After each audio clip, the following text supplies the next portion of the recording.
Hello, everyone. Welcome back to the Unfiltered and Unstoppable podcast. I am your host, Just Before Dark.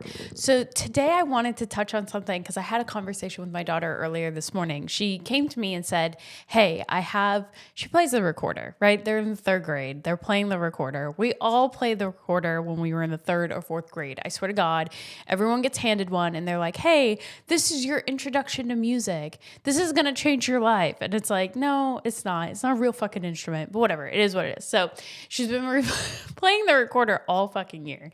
And she comes up to us today and says, yeah, I had a conversation with my teacher yesterday because she's supposed to go in front of the class and she has to play Humpty Dumpty. I'm like, is that even a song? It's a rhyme, but I don't really remember it being I don't know. Anyway, so long story short, she has to play Humpty Dumpty in front of the rest of her class and it made her nervous. So she was like, I didn't really think I was ready. So I went up to my teacher and I said, hey, I'm really nervous about going in front of my classmates and doing this song. I don't think I'm ready. Can I have an extra day to just practice a little bit more, or can we do something else? And so the teacher looked at her and was like, yeah, if you want, you can just do it in front of me and not in front of your classmates if that's what makes you nervous.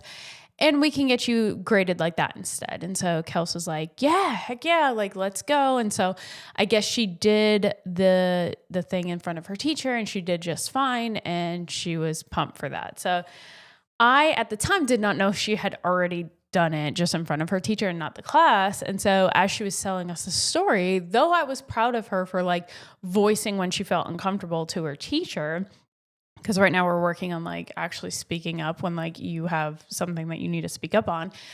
I looked at Ryan and Ryan kind of looked at me and I was like, I hate to say this, Kels, but I don't think that's a good idea. I don't think it's a great idea for you to take the easier way out. I know right now it seems very exciting that you got to not perform in front of your classmates and you got to do it in front of your teacher. But unfortunately, there are a few lessons in school that I think actually end up applying in your real life. Learning how to play recorder is not one of them. Not one of them. Most of the shit you learn in school is not something you're ever going to use again. However, the skill sets you learn along the way, one of them is being performing or speaking in front of people. Unfortunately, that one's going to stick with you. That one is something that is going to continue. Right now, it's the recorder. Before you know it, you're trying to do Shakespeare in front of your high school friends, and it is horrific. And so, before I learned that the teacher actually already had graded her and stuff like that, and it was just right now, just more in the thought process of it might happen that way. I was like, Kels, I'm sorry, honey, but I suggest doing it. Do the hard thing now.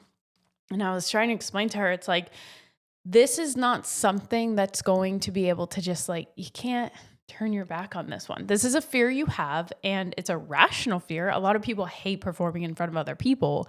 However, it is not a life-threatening fear, right? It is just some weird fear we all have that we have to kind of just get over.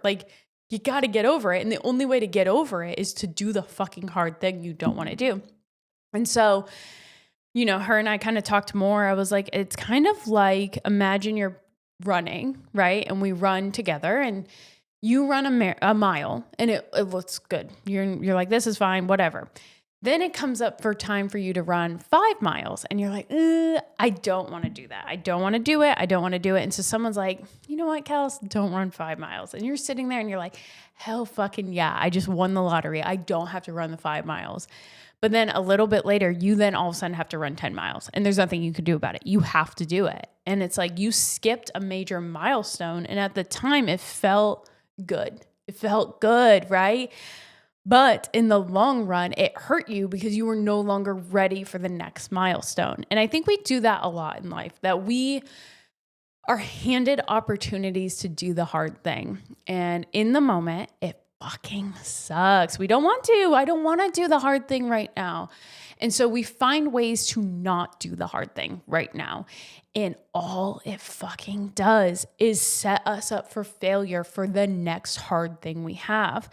And I was thinking about it a little bit more today because there's going to be a lot of times in life where you see people around you skipping the hard thing, right? They're skipping the hard thing. They're taking the easy way out. They're not presenting themselves in the way that you currently are working really hard to present yourself. They're taking shortcuts. They're doing things that are a little sketchy. And they're getting ahead. It feels like they're having a better go at it than you are. But here's the thing. They are going to fail again every fucking time, right? Because we right now are focusing on building our foundation on concrete. It is fucking solid. We are doing the right thing day in, day out, regardless of how we feel, because we know that's the right thing to do. We know that's the milestone we're being handed right now, and it's going to prepare us for the next one. You're going to see people around you all the time taking shortcuts this way and that way. And it looks really good, right? So her classmates might look at Kels and be like, damn it, I should have asked the teacher to not do it in front of the class. But here's the thing. My daughter is now one step behind her classmates and feeling better about performing in front of other people, right? And so I personally think the teacher should have just told her like, hey, I get it. It's hard. It's nerve-wracking. Can I help you? Maybe take the extra day to practice or whatever the case may be. But that's a skill set that is so much more important than the recorder. So we had a whole talk about it this morning, and she's like, honestly, yeah, you're totally right. Like, I get it. Like, this is just a fear of mine that's not going to hurt me. I just have to learn how to work through that. And so, we gave her some advice, and we're like, obviously, like, we'll practice the recorder more at home so you feel better about it. So you're ready for the next milestone. But like in life, you're going to have to take those opportunities. Like you took that opportunity away from yourself, and now next time is going to be twice as hard. So every time, just it's like advice, every time you see that fear of yours and you decide to sidestep it and not address it, it's going to make the next time even harder. And eventually you're going to have to run into that fear, and you're having no choice, whether you have to speak in public at your job, or you're afraid of swimming, so you skip the deep end, and now all of a sudden you have to dive into the deep end for some fucking reason. Whatever it is, that fear is going to end up sneaking up on you, and it's going to feel so much bigger than it really should have been if you would have just handled it when you were given the opportunity. Same thing with your fitness journey, your dieting journey, whatever the case may be, like your mindset journey, like figuring out how to overcome all these battles. Like every time you decide, hey, I don't feel right now like strong enough to fight off the negative thoughts or the negative way I'm feeling, I'm just going to slide into this pit of despair. It's going to get 10 times worse trying to pull yourself out the next day, right? So we have to do the hard things now. We have to take every opportunity handed to us. And we have to look at it like, hell yeah, I have a chance to overcome something that I'm afraid of. And like, we just need to take it today. Like today is the fucking day. Take the opportunity. So yeah, I thought that was a good conversation me and my daughter had. It's just funny. Ryan and I just made eye contact, and we immediately knew that the other person was going to say the exact same thing. It's funny because Brian doesn't like speaking in front of people. And it's funny because I hated speaking in front of people. But now not only can I speak in front of people, which I do really well in real life, I actually can speak in front of a camera to speak to you as well. So everyone can get there. You just have to start taking the right steps. So that's kind of my little nugget of information today. I hope everybody is having the best day. I hope everybody is crushing their goals and absolutely crushing their mindset and speaking everything into existence and taking every opportunity they have to like absolutely kill all their dreams. And I hope everyone has the best day ever. And I will see everyone tomorrow.